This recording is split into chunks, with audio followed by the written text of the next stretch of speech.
आजचा विषय आहे, तुमचं जनावर खरंच कमावतंय का की फक्त खर्च वाढवतंय?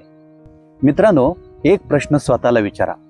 आजपासून 1 महिना दूध विकणं बंद झालं तर तुमची जनावरं तुमच्यासाठी संपत्ती आहेत ही ओझ आहे?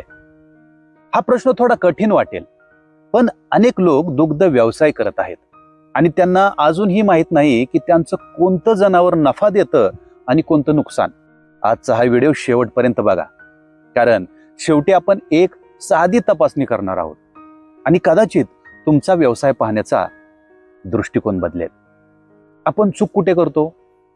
अनेक वेळा आपण फक्त हे पाहतो की आज किती लिटर दूध आलं, महिन्याला किती पैसे आले, पण हे पाहत नाही की खर्च किती झाला, कोणतं जनावर किती दूध देतं.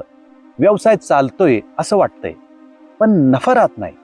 जास्त खाणारं जनावर चांगलं हा गैरसमज आहे आपल्या डोक्यात.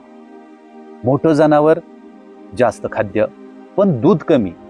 लोक फक्त दिसण्यावर निर्णय घेतात, पण व्यवसायात प्रश्न वेगळा असतो. खर्चाच्या बदल्यात काय मिळतंय? स्वतःची तुलना करा. आता थांबा, मनात तुमच्या प्रत्येक जनावराचं नाव घ्या. स्वतःला विचारा, हे नियमित दूध देतंय का? सारखं आजारी पडतंय का? खर्च जास्त आहे का? मी पुन्हा अशीच निवड करेन का? म्हणजे अशाच जनावराची निवड करेन का? जर उत्तर टाळत असाल तर तिथं विचार करण्यासारखा आहे. भावना आणि व्यवसाय याचा मेळ, हे खूप लोक बोलत नाहीत. काही जनावरांशी आपली आपुलकी असते, ते नैसर्गिक आहे. पण व्यवसाय टिकवायचा असेल तर भावना आणि निर्णय यांच्यात फरक ठेवावा लागतो. कारण एक चुकीचा निर्णय चांगल्या जनावरांवरही परिणाम करू शकतो. मित्रांनो, शेवट स्वतःला एक प्रश्न विचारा. जर आज पुन्हा सुरुवात करायची वेळ आली तर तुम्ही आजचीच जनावरं निवडाल का?